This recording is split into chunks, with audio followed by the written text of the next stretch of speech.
مامۆستای بەڕێز ئایا جیاوازی چییە لە نێوان جنۆکە و شەیتان؟ بسم الله الرحمن الرحيم وبه نستعين وصلى الله وسلم وبارك على نبينا محمد وعلى آله وأصحابه أجمعين. لنواني جنوكا وشيطان دا عموم خصوص مانية. جنوكا عامة، شيطان خاصة. شياطين طائفيكن لا جنوكا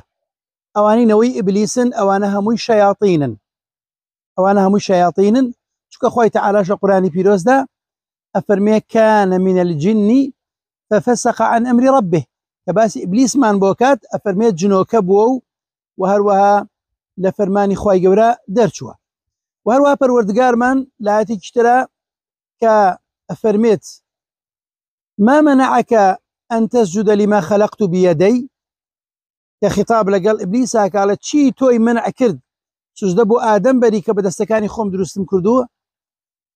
أويش لولام داليت خلقتني أنا خير منه خلقتني من نار وخلقته من طين على من لو شاكترم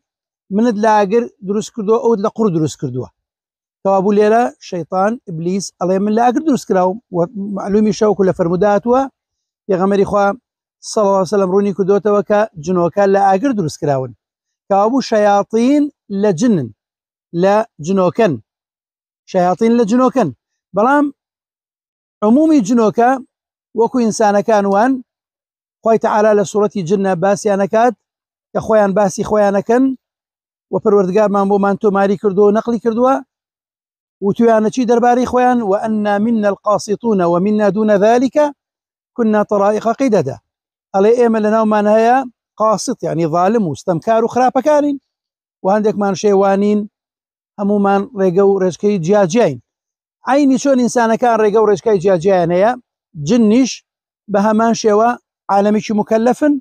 وخلقي باشيانه وخلقي خرابيانه إيمان داريانه فاسق وفاجر وظالم واستمكاريان هيا وإيمان دارو بباورشيان هيا أموكو طائفي جن بقشتي بلام كشياطين بشكل لجن شياطين هموي نوي إبليسا همويان خرابا كان بناقرين بخوي تعالى بوي عموم خصوصي كي لنيوانيان جنوكا عامة وطائفي شيطانش بشكل لجن والله أعلم والحمد لله رب العالمين.